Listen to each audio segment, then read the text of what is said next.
فرزند زہرا یہ حالات برے ہیں۔ کاشانہ بصیرت ایک ایسا مکمل یوٹیوب چینل جس پر محروم بصارت کے لیے بالخصوص اور تمام افراد کے لیے بالعموم سینکڑوں کی تعداد میں اسلامی کتب دستیاب ہیں۔ لہذا گزارش ہے کہ آپ اپنی ذمہ داری نبھاتے ہوئے کاشانہ بصیرت کو سبسکرائب کرنے کے ساتھ ساتھ بیل آئیکن کو پریس کیجیے تاکہ آپ علم کے حصول کے ساتھ ساتھ مذہب اہل بیت کی اشاعت میں بھی اہم کردار ادا کرتے رہیں۔ کاشانہ بصیرت۔ فرزند زہرا یہ حالات برے ہیں۔ بسم اللہ الرحمن الرحیم۔ السلام علیکم۔ یہ کتاب آپ کے لیے کاشانہ بصیرت کی یوٹیوب چینل کی جانب سے ریکارڈ کی جا رہی ہے۔ نام کتاب سعادت الدارین فی مقتل الحسین، تالیف علامہ شیخ محمد حسین نجفی۔ اب ہم کتاب کا پارٹ نمبر 10 پڑھیں گے، صفحہ نمبر 105۔ 7واں باب امام حسین علیہ السلام کی زندگی کا دوسرا دور، وفات پیغمبر سے شہادت جناب امیر اور شہادت جناب امیر سے شہادت امام حسن تک، سن 11 ہجری تک 40 ہجری تا 50 ہجری کا بقیہ حصہ۔ صفحہ نمبر 105۔ تیسرے خلیفہ کے انتخاب کے موقع پر جب وقت ایسا آیا کہ حضرت علی بن ابی طالب علیہ السلام تخت حکومت کو حاصل کر لیتے، جبکہ خلیفہ دوم نے اپنے انتقال کے وقت 6 آدمیوں کی کمیٹی بنا کر خلافت کو ان میں منحصر کر دیا اور ان میں سے ایک دن حضرت علی بن ابی طالب کو بھی قرار دیا تھا۔ تمام دوسرے اراکین حضرت علی علیہ السلام کو خلافت کے منصب پر نامزد کرنے کے لیے تیار تھے، جبکہ آپ کتاب سنت کے علاوہ شیخین ابو بکر و عمر کی سیرت پر عمل کا بھی عہد کریں۔ کتاب کا حوالہ ہے طبری جلد نمبر 5 صفحہ نمبر 40۔ مگر حسین نے دیکھا کہ ان کے حقیقت پرور بلند ہمت اور مستغنی طبیعت باپ نے اس موقع کو ہاتھ سے دے دیا تھا، اس پر کہ وہ کتاب و سنت پر عمل کے علاوہ کسی دوسری شے کو ماننے کے لیے تیار نہیں ہوئے، جس کے نتیجے میں وہ ظاہری خلافت کا حمد جو ان کے سر ہمایوں پر چکر لگا رہا تھا، ایک طویل عرصے تک ان کے لیے ان سے علیحدہ ہو گیا۔ حسین نے اس میں ایک بڑے اہم سبق کا عملی نمونہ دیکھا جس پر ان کے آئندہ اقدامات کی بنیاد قائم ہونا تھی، اور وہ یہ کہ شریعت اور مسلمان حکمرانوں کی سیرت دو الگ الگ چیزیں۔ ایسا نہیں کہ جو حکومت کا آئین اور اس کا عمل ہو اس کو شریعت کی روح سے بھی صحیح ماننا پڑے، جب بلکہ شریعت کے مستقل اصول ہیں جنہیں مقتدر ہونا چاہیے اور حکومت کے عمل کو ان کا ماتحت ہونا چاہیے، اور جب ایسا نہ ہو تو ایک مسلمان کا فرض ہے کہ وہ شریعت کو تسلیم کرے اور حاکم کے عمل کو تسلیم نہ کرے، اور اگر کسی وقت ایسا موقع پیش آئے کہ حکام کا عمل کھلم کھلا شریعت کے خلاف اور آئین مذہب میں بنیادی تبدیلی کا باعث ہو۔ کتاب حجت البلاغہ جلد نمبر 2 صفحہ نمبر 150 طبع مصر، تو مسلمان کا فرض ہے کہ وہ شریعت کی حمایت میں کمر بستہ ہو جائے اور اس کے لیے بشرط ضرورت کسی قربانی سے دریغ نہ کرے۔ تیسرے خلیفہ عثمان کے دور کا آخری حصہ بڑی بے اطمینانی اور کشمکش میں گزرا۔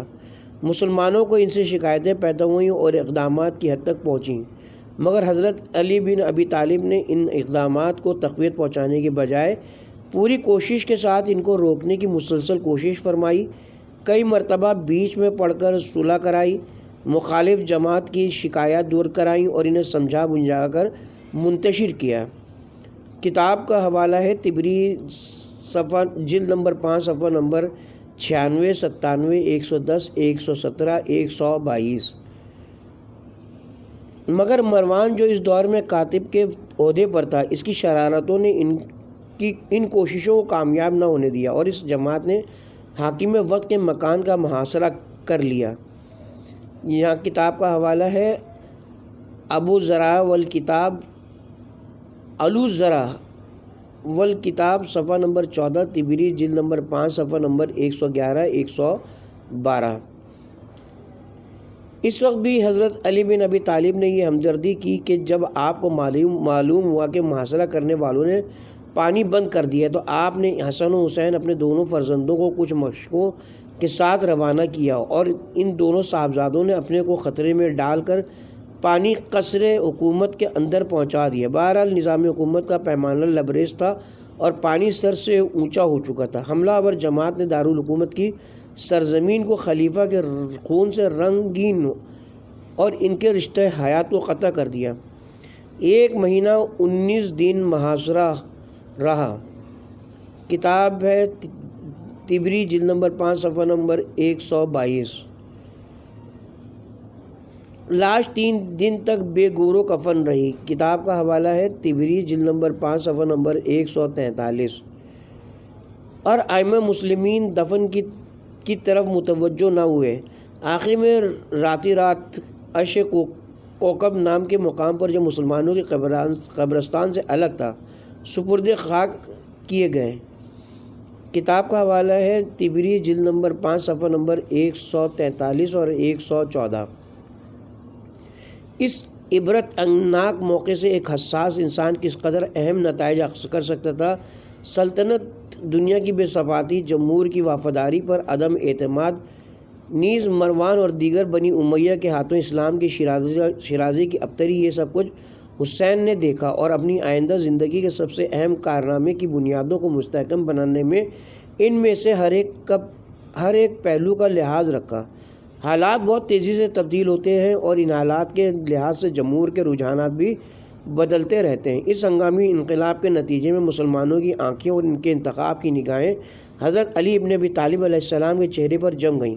انہوں نے آپ کے پاس آ کر خلافت اسلامی کی ذمہ داری کو سنبھالنے کی درخواست کی۔ یہ بات حیرت میں ڈالنے والی تھی کہ حضرت علی باوجود یہ کہ اس سے پہلے ہمیشہ خلق خدا کی ہدایت اور ان کے نظم و نسق کی اصلاح کے لیے بے چین اور خلافت رسول کے لیے اپنے استحقاق کا اعلان فرماتے رہے تھے، آج مسلمانوں کی اس متلجیانہ پیشکش کو مسترد فرما رہے تھے۔ کتاب کا حوالہ ہے طبری جلد نمبر 5 صفحہ نمبر 152۔ حسین خوب جانتے تھے کہ اس کا سبب کیا ہے۔ اعمال حکومت کے رویے کی بدولت مسلمانوں کی عادتیں بگڑ چکی تھیں اور زاویہ نگاہ میں تبدیلی ہو چکی تھی۔ اسلامی حکومت بڑی حد تک دنیاوی اقتدار سلطنت کے قالب میں ڈھل گئی تھی اور قیصریت کے آثار اس میں نمودار ہو گئے تھے۔ یہ چیز کسی طرح اس سادگی اور مساوات کے ساتھ سازگار نہ تھی جسے پیغمبر اسلام صلی اللہ علیہ وسلم نے دنیا میں پھیلایا تھا اور جس پر حضرت علی ابن ابی طالب علیہ السلام نہایت سختی کے ساتھ عامل تھے۔ اس لیے آپ نے پورے طور پر انکار کیا، مگر مسلمانوں کا اصرار اہتمام حجت کی صورت اختیار کر گیا۔ مجبوراً حضرت علی علیہ السلام کو یہ ذمہ داری قبول کرنا پڑی، مگر آپ نے صاف اعلان کر دیا کہ دیکھو، جب تم ذمہ داری کو میرے سپرد کر رہے ہو تو میں جو ٹھیک راستہ سمجھوں گا اسی پر تمہیں چلاؤں گا اور کسی کے اعتراض اور نکتہ چینی کی پرواہ نہ کروں گا۔ کتاب کا حوالہ ہے کتاب طبری جلد نمبر 5 صفحہ نمبر 156۔ لوگوں نے اس کا اقرار کر کے ذی الحجہ 35 ہجری میں علی بن ابی طالب کی بیعت کی اور آپ خلیفۃ المسلمین تسلیم کر لیے گئے۔ اس سے ایک طرف یہ ثابت کیا گیا کہ دنیا کی فضا اب اہل بیت کی حکومت و اقتدار کے لیے موزوں نہیں ہے، دوسری طرف یہ کہ اگر اللہ کے بندے وفاداری کے عہد کے ساتھ رہنمائی کے طالب ہوں تو جب تک حجت ان پر پورے طور سے تمام نہ ہو جائے تو ہمارا فرض یہ کہ ہم بظاہر ان کے عہد و پیمان کو بارآور کریں اور ان کی خواہش رہنمائی کی تکمیل کے لیے قدم آگے بڑھائیں۔ خلافت کی ذمہ داری قبول کرنے کے بعد وہی ہوا جو حضرت علی پہلے سے سمجھے ہوئے تھے۔ کچھ لوگوں نے تو بیعت سے پہلو تہی کی۔ حضرت علی نے ان کے ساتھ کوئی سختی نہیں کی جب تک کہ وہ عملی طور سے کوئی مخالفت نہ کرتے۔ ضرورتی کیا تھی کہ ان سے تعارض کیا جائے، جبکہ اصول مذہب میں دستور یہ کہ لا اکراہ فی الدین، تو خلافت کے تسلیم کرانے میں اکراہ کے کیا معنی؟ لیکن بعض لوگوں کا یہ مشورہ کہ معاویہ اور جتنے عثمان کے زمانے کے عامل ہیں ان سب کو آپ برقرار رکھیں اور وہ مطمئن ہو جائیں اور آپ کی گرفت میں آ جائیں تو پھر چاہے سب کو معزول کر دیں۔ اسے آپ نے منظور نہیں فرمایا اور آپ نے کہا کہ سیاست دنیا کے لحاظ سے تو بے شک یہی بہتر ہے۔ جو تم کہتے ہو، مگر جب میں جانتا ہوں کہ وہ ظالم اور نااہل ہیں تو انہیں اپنی طرف سے حکومت کا پروانہ بھیج کر میں ان کے مظالم میں شریک ہوں، یہ کیوں کر ہو سکتا ہے؟ کتاب کا حوالہ ہے طبری جلد نمبر 5 صفحہ نمبر 159-160۔ یہ بڑا دور رس واقعہ ہے۔ اگر حضرت علی ابن ابی طالب علیہ السلام اپنی ماتحتی میں معاویہ ایسے شخص کی حکومت کو دینی فریضے کے ماتحت برداشت نہیں کر سکتے تھے تو اس کے بعد بھی حسین بیعت کر کے معاویہ سے بڑھ کر یزید ایسے شخص کی حکومت کیوں کر تسلیم کر سکتے ہیں؟ پھر بھی حضرت علی نے معاویہ کے نام خط لکھا، اس میں کوئی سختی و درستی اور جنگ جویانہ انداز نہ تھا۔ ملاحظہ ہو کہ نہج البلاغہ جلد نمبر 2 صفحہ نمبر 140۔ معاویہ اگر مخالفت پر پہلے ہی تلے ہوئے نہ ہوتے تو اس خط پر انہیں عمل کرنا چاہیے تھا کہ لوگوں سے بیعت حضرت علی کی لے کر خود ایک وفد کے ساتھ مدینہ جناب کی خدمت میں حاضر ہو جاتے ہیں، مگر وہاں تو عناد و مخالفت کی چنگاریاں پہلے سے سلگ رہی تھیں۔ آخر آپ کے مقابلے میں قتل عثمان کا غلط الزام تراشا گیا اور اس بہانے سے آپ کی مخالفت کا جھنڈا اونچا کیا گیا۔ معاویہ نے شام والوں کو حضرت علی ابن ابی طالب کے خلاف اس غلط تہمت کو ان کے ذہن نشین کر کے پورے طور پر مشتعل کر دیا۔ جامع مسجد دمشق میں ماتمی جلسے کیے گئے، مقتول خلیفہ کا خون بھرا کرتا ممبر پر ڈال دیا گیا اور عالم یہ تھا کہ 50-60 ہزار کا مجمع اسے دیکھ کر نعرہ زاری کرتا اور اس جوش و رغبت میں ان سے کہا جاتا کہ اب تمہیں علی سے اس خون کا بدلہ لینا ہے۔ کتاب کا حوالہ ہے طبری جلد نمبر 5 صفحہ نمبر 63، قذافی کامل جلد نمبر 3 صفحہ نمبر 141۔ اس میں یہ بھی لکھا ہے کہ ان کی زوجہ نائلہ کی کٹی ہوئی انگلیاں ممبر پر آویزاں کی جاتی تھیں اور سامنے گریہ زاری کی جاتی تھی۔ کتاب کی طرف چلتے ہیں۔ اب حضرت علی علیہ السلام شام کی مہم کے تدارک کا سامان کرنا چاہ رہے تھے، جو بیک وقت خبر آئی کہ طلحہ اور زبیر نے زوجہ رسول عائشہ بنت ابو بکر کو آمادہ کر کے آپ کے خلاف محاذ تیار کر لیا ہے۔ کتاب کا حوالہ ہے طبری جلد نمبر 5 صفحہ نمبر 164۔ وہ لوگ جو 25 برس تک حضرت علی کو میدان جنگ سے بالکل علیحدہ رہتے ہوئے بالکل خاموشی کی زندگی گزارتے دیکھ چکے تھے، انہوں نے دیکھ لیا کہ وہی علی اپنی تلوار کو اتنے عرصے تک نیام میں رکھ چکے تھے کہ جوانی سے بڑھاپا آ گیا تھا۔ آج وہ ذمہ داری اپنے اوپر عائد ہو جانے کے بعد آئین و اصول اور حق کی حفاظت کے لیے جنگ پر بالکل تیار ہیں۔ بے شک امام حسین نے دیکھا کہ ان کے پدر بزرگوار نے اس اصول کی سختی کے ساتھ پابندی فرمائی کہ جب تک فریق مخالف عملاً جنگ کی ابتدا نہ کر دے اس وقت تک تلوار میان سے نہ نکالی جائے۔ چنانچہ جمل کے میدان میں یہی ہوا کہ جب صفوف لشکر مرتب ہو چکے تو حضرت علی ابن ابی طالب علیہ السلام نے ہاتھ میں قرآن لے کر اپنے ساتھیوں سے فرمایا کہ کون ہے جو اس قرآن کو لے جا کر انہیں اس پر عمل کرنے کی دعوت دے، مگر یہ بتائے دیتا ہوں کہ وہ قتل کر دیا جائے گا۔ یہ سن کر اہل کوفہ میں سے ایک جوان جس کا نام مسلم تھا کھڑا ہوا، کہا میں جاؤں گا۔ 3 بار آپ نے یہی اعلان فرمایا اور یہی جوان ہر بار اٹھا۔ المختصر وہ قرآن لے کر صفوف مخالف کے سامنے گیا، دعوت عمل دی، مگر ظالموں نے اس کے یکے بعد دیگرے دونوں بازو قلم کرنے کے بعد اسے قتل کر دیا۔ علی ابن ابی طالب پکارے، اب ان سے جنگ حلال ہو گئی۔ کتاب کا حوالہ ہے طبری جلد نمبر 5 صفحہ نمبر 205-206۔ اب دنیا نے دیکھا کہ وہی تلوار جو بدر، احد، خندق اور خیبر میں کسی وقت چمک چکی تھی جمل کے میدان میں چمکنے لگی، وہی ہاتھ اور وہی ہاتھ کی صفائی، وہی دل اور دل کی طاقت، یہاں تک کہ جمل کا معرکہ فریق مخالف کی شکست پر ختم ہوا۔ اس وقت حضرت علی نے فریق مخالف کی سرکردہ ام المومنین عائشہ کے ساتھ وہ شریفانہ اور باعزت برتاؤ کیا جیسا کسی فاتح نے اپنے مفتو فریق کے ساتھ نہیں کیا ہوگا۔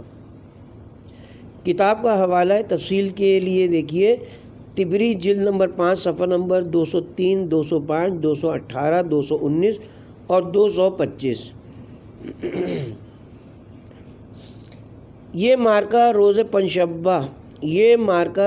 پنجشنبہ 10 جمادی الثانیہ سن 36 ہجری کو پیش ہوا۔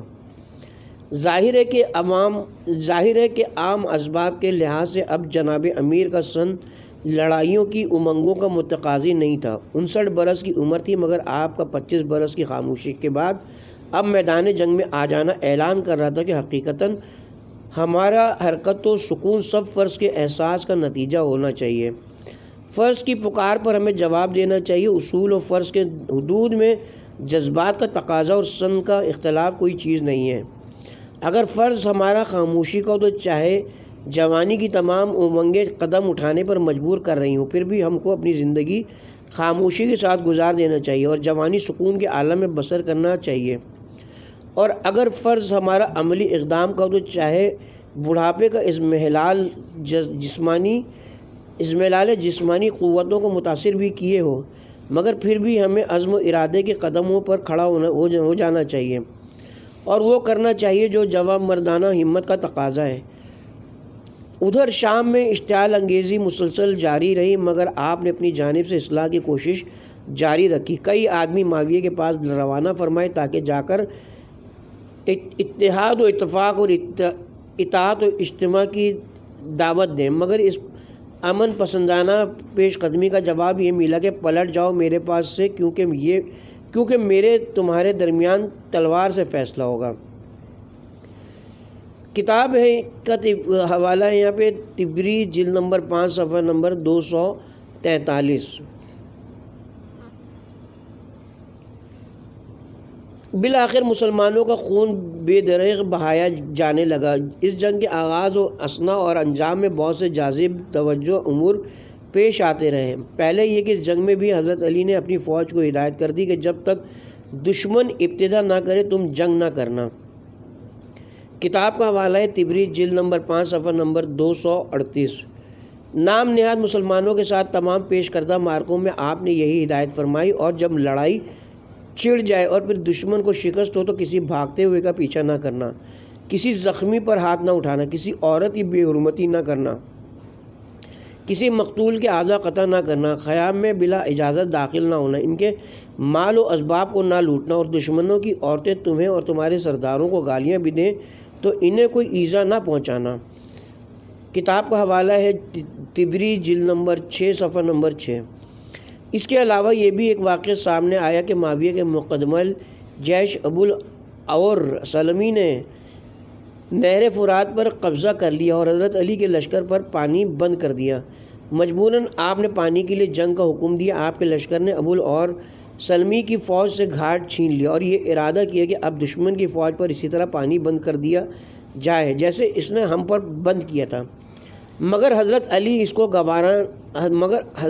نے اس کو گوارا نہ فرمایا۔ آپ نے کہا وہ ان کا فیل تھا، مگر تم انہیں پانی سے نہ روکو، اطمینان کے ساتھ سیراب ہونے دو۔ اس سے یہ سبق دیا جا رہا تھا کہ ہماری مخالف جماعت انسانیت اور اخلاق میں کتنی ہی پست ہو جائے، مگر ہم کو ہمیشہ بلند ظرفی سے کام لینا چاہیے اور اس کے کمینہ طرز عمل کا معاوضہ اس کے مثل سے نہیں کرنا چاہیے، بلکہ ہمیں انسانیت کی بلندی کا تحفظ کرنا ضروری ہے۔ جنگ صفین میں حضرت علی کو مسلمانوں کی خوریزی سے بڑی تکلیف محسوس ہو رہی تھی، چنانچہ پکار کر امیر شام سے کہا کہ اس سے کیا حاصل ہے کہ آپ مسلمانوں کا خون بڑی فیاضی سے بہہ رہا ہے، بس تم نکل آؤ میدان میں اور میں آ جاؤں اور اس جنگ کا فیصلہ ہو جائے۔ کتاب کا حوالہ ہے طبری جلد نمبر 6 صفحہ نمبر 23۔ مگر معاویہ نے اس خطرے کو اپنی ذات کے لیے مول نہ لیا، وہ دوسروں کے گلے کٹواتے رہے، مقابلے کے لیے میدان میں نہیں آئے، برخلاف اس کے کہ حضرت علی جان کو جان نہ سمجھتے ہوئے برابر مجاہدین کی صفوں کے آگے تھے، اس لیے ان کا ضمیر مطمئن تھا، وہ شہادت کے مشتاق تھے۔ ان کا تو قول تھا کہ میں موت کے ساتھ اس سے زیادہ مانوس ہوں جتنا بچہ آغوش مادر سے مانوس ہوتا ہے۔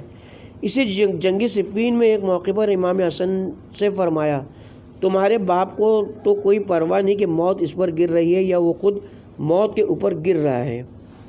کتاب کا حوالہ ہے کتاب طبری جلد نمبر 6 صفحہ نمبر 11۔ پھر جو ایسے باپ کے بیٹے ہوں، چنانچہ حسین اپنے بھائی حسن اور محمد بن حنفیہ کے ساتھ اس جنگ میں برابر حصہ لے رہے تھے اور سخت سے سخت موقعوں پر ثبات قدم کے جوہر دکھا رہے تھے، تاریخ نے ایک ایسے موقع کی تصویر کشی کرتے ہوئے جب علی بن ابی طالب کے لشکر کا بڑا حصہ شکست کھا چکا تھا لکھا ہے کہ اس وقت نہیں رہ گئے تھے علی کے پاس مگر بڑے فرشناس اور پرجگر افراد۔ اس وقت آپ نے اپنے گھوڑے کا رخ میسرہ کی جانب پھیرا کہ جدھر قبیلہ ربیہ کے لوگ اب تک دشمنوں کا مقابلہ کر رہے تھے۔ راوی جس کا نام زید بن وہب جہنی ہے بیان کرتا ہے کہ میں دیکھ رہا تھا کہ علی کو کہ آپ ربیہ کی فوج کی طرف جا رہے تھے اور آپ کے فرزند حسن و حسین اور محمد بن حنفیہ آپ کے ساتھ ساتھ تھے اور تیر علی کے کان اور شانوں کے پاس سے گزر رہے تھے، مگر آپ کے فرزند بڑھ بڑھ کر سپر بن جاتے تھے اور آپ اپنے باپ کی حفاظت کرتے تھے۔ کتاب کا حوالہ ہے الاخبار الطوال صفحہ نمبر 184، طبری جلد نمبر 6 صفحہ نمبر 10۔ کیا یہ جذبہ فتح کاری اور قربانی کا معمولی مظاہرہ ہے جو علی کی آنکھوں کے سامنے ان کے صاحبزادوں سے ظاہر ہو رہا تھا؟ کیا اس کے بعد بھی خیال کیا جا سکتا ہے کہ علی کے یہ بہادر بیٹے موت کے ڈر سے کسی فرض میں کوتاہی کریں یا کسی باطل طاقت کے سامنے جان کے خوف سے سر جھکائیں؟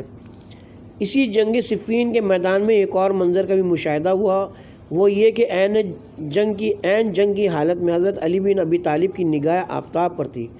ابن عباس نے سبب دریافت کیا، حضرت نے فرمایا کہ دیکھتا ہوں نماز ظہر کا وقت آیا ہے یا نہیں۔ ابن عباس نے عرض کیا یہ نماز کا موقع ہے، جنگ تو ہو رہی ہے۔ آپ نے فرمایا اور ہماری یہ جنگ کس بات کے لیے ہے؟ اسی نماز کے لیے تو جنگ کر رہے ہیں۔ یہ عبادت الہی کے فرض کی اہمیت کا ایک بے مثال عملی درس تھا کہ تیروں کی بارش ہو یا آگ برس رہی ہو، جب نماز کا وقت آئے تو لازم ہے کہ اس فرض کے ادا کرنے کے لیے کھڑے ہو جاؤ۔ جنگ کو بہت طول ہو چکا تھا۔ آخر ایک دن حضرت علی نے طے کیا کہ اب ملک فتح کرنے کے بعد ہی جنگ کو موقوف کیا جائے۔ ایک دن اور رات مسلسل ہنگامہ دار و گیر برپا رہا، جس کے نتیجے میں فوج شام کے قدم اکھڑنے لگے اور معاویہ کو شکست کا یقین ہو گیا۔ مگر عمرو بن عاص نے اس دن کے لیے ایک چال اٹھا رکھی تھی، وہ یہ کہ فوراً قرآن نیزوں پر بلند کر دیے گئے اور ندا دی گئی کہ بھائیو، یہ کتاب خدا ہی ہمارے اور تمہارے درمیان فیصلہ کر دے گی۔ شام والے سب ہلاک ہو گئے تو شام کے حدود کی حفاظت کون کرے گا، اور عراق والے ہلاک ہو گئے تو عراق کے حدود کا نگہبان کون ہوگا؟ کتاب کا حوالہ ہے طبری جلد نمبر 6 صفحہ نمبر 46۔ حضرت علی علیہ السلام نے اپنی فوج والوں کو اس مکاری اور چال بازی سے آگاہ کیا اور صاف فرمایا کہ یہ لوگ نہ اہل دین میں ہیں نہ اہل قرآن۔ تاریخ طبری جلد نمبر 6 صفحہ نمبر 27، ارشاد صفحہ نمبر 144۔ مگر آپ کی فوج کے بہت سے لوگ آپ سے منحرف ہو کر اس بات پر مصر ہو گئے کہ اب تلوار روک لیجئے، نہیں تو ہمارے اور آپ کے درمیان تلوار چلے گی۔ یہ بڑی کشمکش کا موقع تھا۔ دشمن کے مقابلے کے وقت اپنی فوج میں تلوار چلنے لگے۔ ایک انتہائی ہولناک صورتحال تھی۔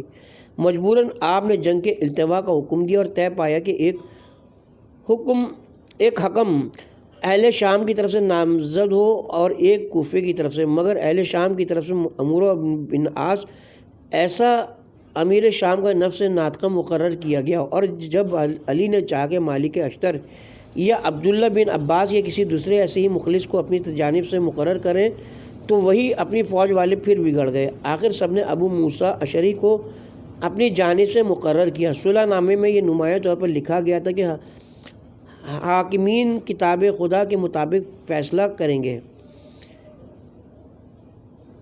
اس کے الفاظ سے صاف ظاہر ہے کہ حاکمین کو اپنی ذاتی رائے سے فیصلہ کرنے کا کوئی حق نہ ہوگا۔ یہ اقرار نامہ 13 صفر سن 37 ہجری کو پائے تکمیل کو پہنچا۔ بالآخر عمرو بن عاص کی مکارانہ کارروائیوں سے اس کا جو انجام ہوا، اس نے ابو موسیٰ اشعری کو جس طرح بیوقوف بنایا، یہ تاریخ اسلام کے مبتدی طالب علموں سے بھی حقائق پوشیدہ نہیں ہیں۔ ابو موسیٰ اشعری چیخ اٹھے، ارے یہ تو نے کیا کیا؟ تو نے غداری کی، بے ایمانی کی، تو کتے کی طرح ہے۔ عمرو عاص نے جواب دیا، تمہاری مثال گدھے کی سی ہے جس کی پشت پر کتابیں لاد دی گئی ہوں۔ غرض اس ہڑبونگ اور ان تہذیب و اخلاق کے مظاہروں کے ساتھ یہ اجتماع منتشر ہو گیا۔ کتاب کا حوالہ ہے طبری جلد نمبر 6 صفحہ نمبر 40۔ اس مکارانہ فیصلے کو کسی نے تسلیم نہ کیا اور اختلاف جوں کا توں قائم رہ گیا۔ باوجود حضرت علی علیہ السلام کی اس دور اندیشی اور احتیاط کے پھر بھی مفسد آدمی فتنہ و فساد برپا کرنے سے باز نہ آئے۔ اقرار نامے کے لکھتے ہی آپ کی فوج سے یہ آواز آئی، انسانوں کو حکم بنانا درست نہیں، لا حکم الا اللہ۔ یہ جماعت خوارج کا سنگ بنیاد تھا۔ انہوں نے حضرت سے معاویہ کے ساتھ جنگ کرنے پر اصرار کیا۔ حضرت نے فرمایا معاہدہ ہو گیا ہے، اس کی مخالفت ممکن نہیں۔ بہرحال خوارج نے اپنی جماعت کو منظم کر کے مقابلے کی تیاری کر دی، جس سے سن 38 ہجری میں جنگ نہروان کی صورت پیش آئی اور بالآخر مخالف کی شکست پر ختم ہوئی۔ نہروان کے بعد بھی فتنے بالکل ختم نہیں ہوئے اور امیر شام نے اہل کوفہ کے افتراق سے فائدہ اٹھا کر اپنی قوت کو زیادہ منظم کر لیا۔ برابر اطراف حکومت مملکت میں اپنی فوجیں بھیج کر بدامنی کا سلسلہ قائم کیے ہوئے تھے، جس میں خفیہ و اعلانیہ ہر قسم کے اقدامات شامل تھے۔ جناب امیر علیہ السلام کے بڑے معاون مالک اشتر کو زہر دلوا کر خاتمہ کرا دیا۔ حوالہ کتاب طبری جلد نمبر 6 صفحہ نمبر 54۔ اس کے بعد محمد بن ابی بکر مصر کے گورنر بنا کر بھیجے گئے، مگر عمرو بن عاص نے خطوط لکھ کر مصر کے بعض عمائد سے ساز باز کر کے اپنی فوج لے کر حملہ کر دیا۔ ادھر سے شام والوں کی فوج اور ادھر خود مصر والوں کا مسلح لشکر محمد بن ابی بکر چکی کے 2 پارٹوں میں آ گئے۔ کتاب کا حوالہ ہے طبری جلد نمبر 6 صفحہ نمبر 57۔ شکست کھائی اور خود انتہائی بے دردی کے ساتھ قتل کیے گئے، بلکہ لاش کو بھی آگ میں جلا دیا گیا۔ کتاب طبری جلد نمبر 6 صفحہ نمبر 60۔ اس کے بعد مصر پر معاویہ کا تسلط ہو گیا۔ اس طرح امیر شام نے مختلف علاقوں میں فوج کے دستے بھیج کر جناب امیر علیہ السلام کے کئی آدمی قتل کر دیے، افراتفری مچائی اور گوریلا جنگ کی شکل اختیار کر لی۔ اس سلسلے کا سب سے زیادہ اندوناک سانحہ بصر بن ارطاط کا 3000 کی فوج کے ساتھ حجاز پر حملہ تھا، جس نے مدینہ اور مکے والوں سے بجز بیعت لینے کے بعد یمن کا رخ کیا اور وہاں کئی آدمیوں کو قتل کیا۔ عبداللہ بن عباس کا مکان لوٹا اور ان کے 2 کمسن بچوں کو ذبح کرا دیا۔ پھر جب حضرت علی علیہ السلام نے مقابلے کے لیے لشکر بھیجا تو ماں اپنی فوج کے شام کی طرف فرار کر گیا۔ کتاب کا حوالہ ہے طبری جلد نمبر 6 صفحہ نمبر 80-81۔ یہ بزدلی کا طریقہ حضرت علی علیہ السلام کے لیے نہایت تکلیف کا باعث تھا۔ مجبوراً پھر آپ نے تہیہ فرما لیا تھا کہ دمشق پر فوج کشی کر کے ہمیشہ کے لیے اس قصے کو ختم کیا جائے، جس کے لیے آپ نے ایک پرزور خطبہ پڑھ کر مسلمانوں کو آمادہ بھی کر لیا، مگر اس کے بعد 1 ہفتہ بھی پورا نہ ہوا تھا کہ مسجد میں عین حالت نماز میں 18 شب 19 ماہ رمضان کو آپ کے سر مبارک پر ابن ملجم مرادی نے زہر میں بجھی ہوئی تلوار لگائی۔ کتاب کا حوالہ ہے طبری جلد نمبر 6 صفحہ نمبر 84-85۔ جس کے اثر سے 21 ماہ رمضان سن 40 ہجری کو آپ نے دنیا سے رحلت فرمائی۔ اس وقت حسین بن علی 36 برس کی عمر کو پہنچ چکے تھے۔ اس طولانی دور میں حسین نے اپنے والد بزرگوار علی بن ابی طالب سے کیا کچھ دیکھا، کیا کچھ سنا اور کتنا اثر لیا۔ مسلم الثبوت شیعی مقتطعات سے قطع نظر کرنے کے بعد تمام تاریخی حالات اور ظاہری اسباب کے ماتحت یہ اہم تجربات اور گراں قدر تعلیمات جو ایک ربع صدی سے زیادہ تک حضرت امام حسین علیہ السلام کو حاصل ہوتے رہے، ایک انسان کی بلندی اخلاق و صفات اور پختہ کاری کے قطعی ضامن اور ذمہ دار ہیں۔ کتاب کا حوالہ ہے شہید انسانی صفحہ نمبر 92۔ انتقال فرمانے سے پہلے حضرت علی علیہ السلام نے ایک تحریری وصیت نامہ امام حسن کے نام لکھا اور اس پر امام حسین و محمد بن حنفیہ اور اپنی دیگر اولاد اعزاء اور مخصوص اصحاب کی گواہیاں لکھوائیں، اور وصیت نامہ حسن مجتبیٰ کو سپرد کرتے وقت فرمایا کہ دنیا سے رخصت ہوتے وقت تم اسے حسین کے سپرد کر دینا۔ کتاب کا حوالہ ہے اصول کافی جلد نمبر 1 صفحہ نمبر 184۔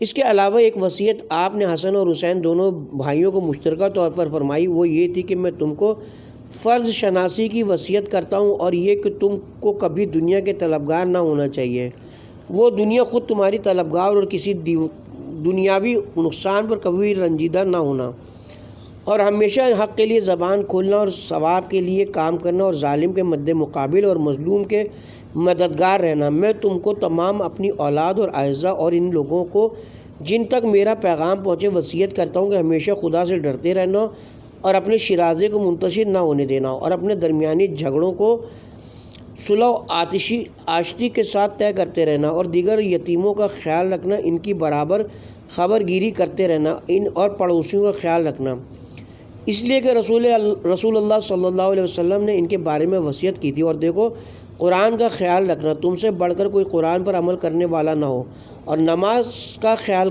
رکھنا، یہ تمہارے دین کا ستون ہے، اور اللہ کے گھر خانہ کعبہ کا خیال رکھنا، زندگی بھر اس کو کبھی اکیلا نہ چھوڑنا، اور دیکھو خدا کی راہ میں اپنے جان و مال اور زبان سے جہاد کرتے رہنا، اور آپس میں صلہ رحمی رکھنا، اور ایک دوسرے کے ساتھ فیاضی کے ساتھ پیش آنا، اور دیکھو کبھی خلق خدا کو نیک اعمال کی ترغیب دینے اور بدعمالیوں سے روکنے میں باز نہ آنا، تاکہ تم پر برے لوگوں کا اقتدار قائم نہ ہو جائے۔ کتاب کا حوالہ ہے کتاب نہج البلاغہ، جلد نمبر 2، صفحہ نمبر 78-79، 78-79۔ طبری اور ابو الفرج اصفہانی نے ان میں سے اکثر فقرات کو امام حسن علیہ السلام کے نام تحریری وصیت نامے میں درج کیا ہے۔ کتاب مقاتل طالبین، صفحہ نمبر 25-27۔ اور دیکھو میرے بعد ایسا نہ ہونے پائے کہ بنی ہاشم مسلمانوں میں میرے خون کے بہانے سے خوریزی شروع کر دیں۔ دیکھو زیادہ سے زیادہ میرے خون کے قصاص کے طور پر بس میرے قاتل کو قتل کیا جا سکتا ہے، اور وہ بھی اس طرح کہ اس کو ایک ضرب کی پاداش میں ایک ضرب ہی لگائی جائے، اور اس کو ہرگز مسلح نہ کیا جائے، یعنی اعضاء و جوارح قطع نہ کیے جائیں، اس لیے کہ رسول اللہ صلی اللہ علیہ وسلم نے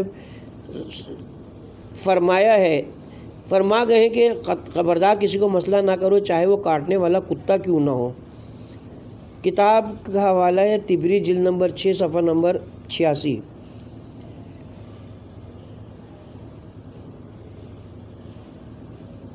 عام دنیا سے جانے والے باپ اس وقت اپنی اولاد سے وصیت اپنے گھر کے نجی معاملات کے متعلق کرتے ہیں، مگر آل محمد و دین و شریعت، کتاب اور سنت کو اپنے ذاتیات میں داخل سمجھتے تھے۔ انہوں نے اس وقت پر جو وصیتیں کیں وہ سراسر مفاد عامہ، مفاد شریعت اور احکام الہی سے متعلق تھیں۔ یوں تو یہ فرزند وہ تھے جو خود صحیح اور مناسب ہی کام کرتے، مگر حضرت علی بن ابی طالب علیہ السلام کو بظاہر اسباب ایک مربی باپ کی طرح اپنا فرض انجام دینا تھا، جس کا نتیجہ یہ ہونا چاہیے کہ ان وصیتوں کی ہر لفظ وفا شعار بیٹوں کے دل پر نقش ہو جائے۔ یہ الفاظ ان کے کانوں میں ہمیشہ گونجتے رہے کہ فرض شناسی کو اپنا اصول رکھنا، دنیاوی جاہ و اقتدار کے کبھی طالب نہ ہونا، دنیاوی نقصان کی کبھی پرواہ نہ کرنا، زبان پر حق کو جاری رکھنا، ظالم کے مد مقابل اور مظلوم کے مددگار رہنا۔ چنانچہ ان تعلیمات کو دونوں فرزندوں نے اپنے عمل سے مجسم شکل میں پیش کیا، اور اس میں ہم آہنگی کو بھی ہر صورت میں برقرار رکھا۔ یہ الفاظ خدا کی راہ میں اپنے جان و مال اور زبان سے جہاد کرتے رہنا، امر بالمعروف و نہی عن المنکر کو کبھی ترک نہ کرنا، ایسا نہ ہو کہ تم پر برے لوگوں کا اقتدار قائم ہو جائے۔ خصوصیت کے ساتھ ان کو عملی جامہ پہنانے کا جس طرح حسین علیہ السلام کو موقع ملا وہ دنیا کی تاریخ میں یادگار ہے۔ حضرت علی بن ابی طالب علیہ السلام کی وفات کے بعد مسلمانوں نے متفقہ طور پر آپ کے بڑے فرزند امام حسن کی خلافت تسلیم کی۔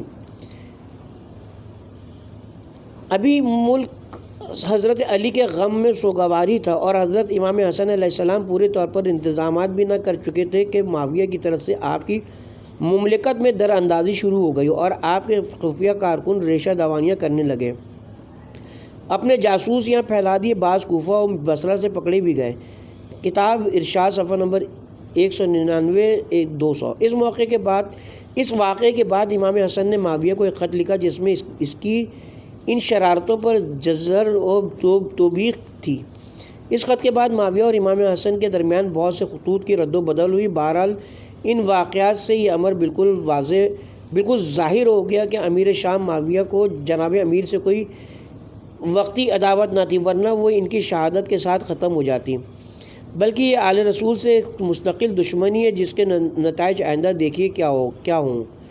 بہرحال امام حسن دشمنی کے مقابلے کے لیے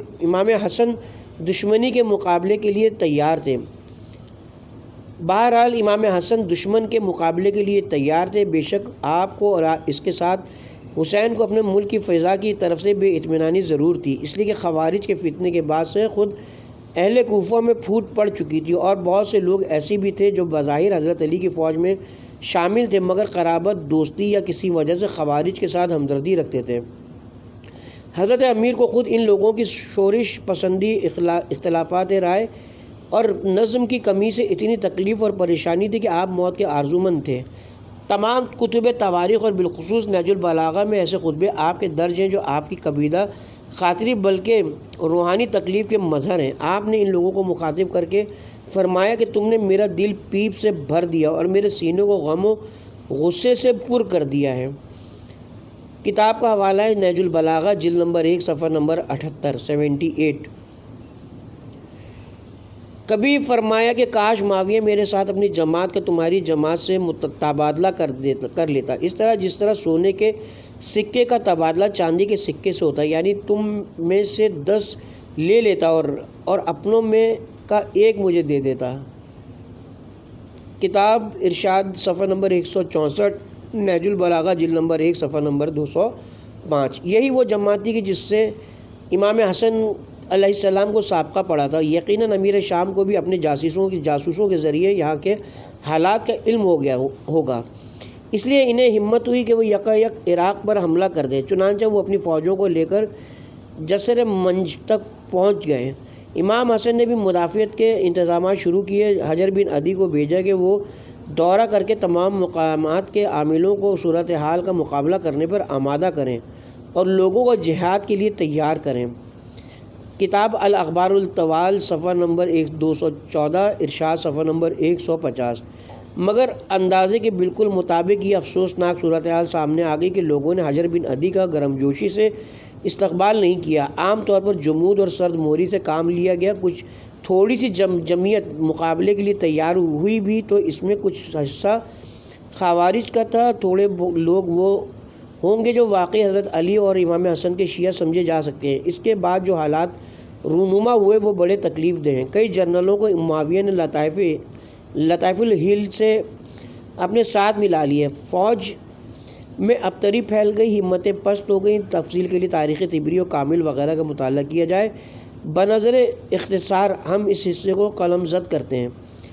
حد ہو گئی کہ ان حالات کے پیش نظر امام کی صلح جویانہ گفتگو کرنے والے اور باروایت ابن جریر قیس بن سعد جرنیل کی خبر مرگ مشہور ہونے طبری جلد نمبر 6 صفحہ نمبر 92 سے مجمع میں بدنظمی پھیل گئی۔ غدر مچ گیا، وہ خیمہ جس میں امام حسن کا قیام تھا لوٹ لیا گیا، یہاں تک کہ جس بچھونے پر آپ تھے اسے آپ کے نیچے سے کھینچ لیا گیا۔ کتاب طبری جلد نمبر 6 صفحہ نمبر 92۔ یہ سب کچھ دیر کعب کے نزدیک صباحات میں ہوا۔ اس کے بعد آپ مدائن کی طرف روانہ ہو گئے، مگر وہاں پہنچنے پر جرا بن قبیصہ اسدی نے جو انہی خوارج میں تھا کمین گاہ میں چھپ کر خنجر سے حملہ کر دیا، جس سے آپ زخمی ہو گئے۔ عرصے تک مدائن میں علاج کے بعد آپ تندرست ہوئے اور پھر معاویہ سے مقابلے کی تیاری کی۔ معاویہ نے آپ کے پاس پیغام بھیجا کہ آپ جن شرائط پر چاہیں صلح پر تیار ہوں، اور اس کے ساتھ آپ کی فوج کے ان سرداروں کے خطوط بھی روانہ کر دیے جنہوں نے خفیہ طریقے سے معاویہ سے ساز بات کرنا چاہی تھی، اور دعوت دی کہ آپ آئیے تو ہم حسن کو گرفتار کر کے آپ کے سپرد کر دیں گے یا ان کو قتل کر ڈالیں گے۔